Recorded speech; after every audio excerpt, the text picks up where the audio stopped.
I'm going to show you how I paint a river scene. Now, rivers are great. They bring the sky down into the landscape, they take you off into the distance, and they're always attractive. So let's look at how I'm doing this. Sky with watercolour nearly always comes in first, so let's get some of that in and then start to paint the distant hills in there. So this is underpainting. This is just blocking in all the areas that I want. I can start to see the landscape when I do that, see where the river's going. And now a little bit of strength in those hills behind, not too strong because I've got to be careful about the tones in this. Watercolour dries lighter, so I know that this will fade a little bit compared to what I'm going to put in the front.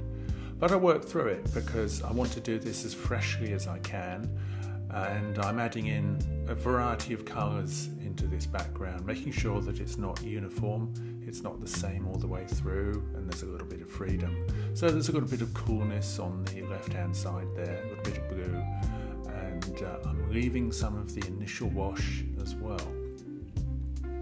Now here's a touch of lifting out because I want some of the trees against the background, and that's nice and soft and gentle, and then I'll bring the same colour down into the fields in front. All the time the source of the river at the back there is becoming more and more evident as it's really bright, and I'm focusing that wonderful diagonal going from both sides off into the distance there. Now bringing a little bit of sky colour down into the river so you can start to see where the bank is and where the water is.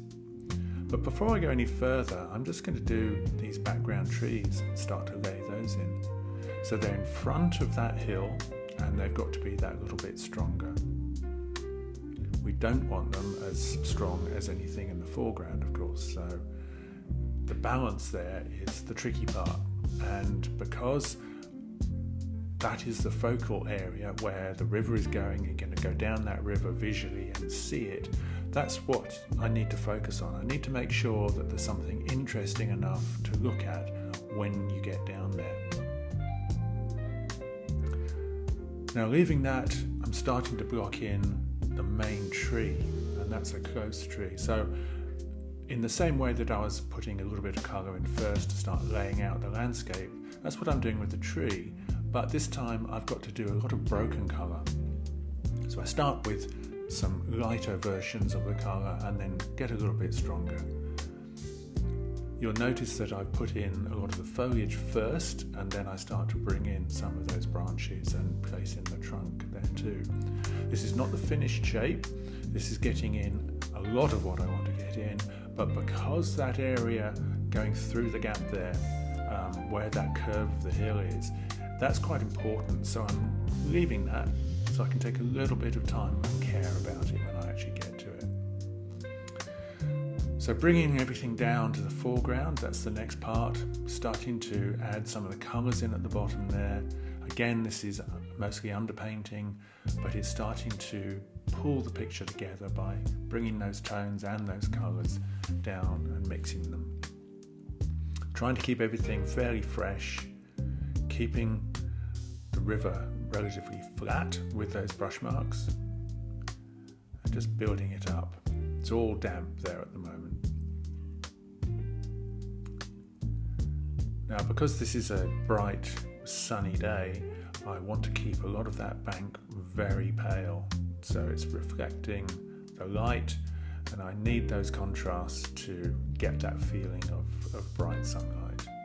I've got to be careful with watercolour particularly not to tint those down too much and to keep them fresh.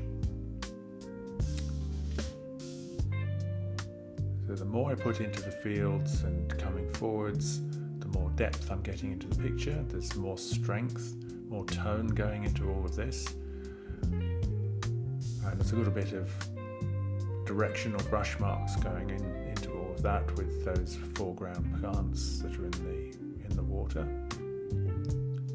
Get a bit of shadow underneath the tree.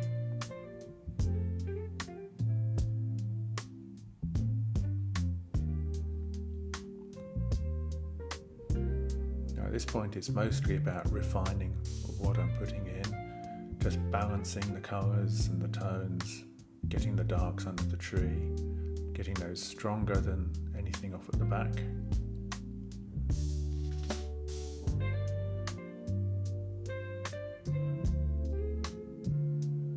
And now getting some darker tones into the tree itself as well.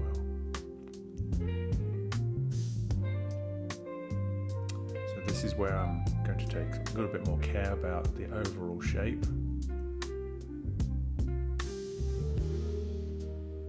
This is a fast version, of course, and in reality this took a lot longer because I'm taking a lot of care about where those shapes are going, how the foliage is broken up against the sky,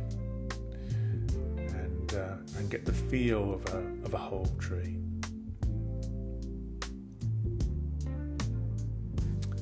Now I've just got to the point of doing a few final adjustments, and the water needed to have a lot more strength down at the bottom. So putting that in, that's now taken the brightness further back up the picture.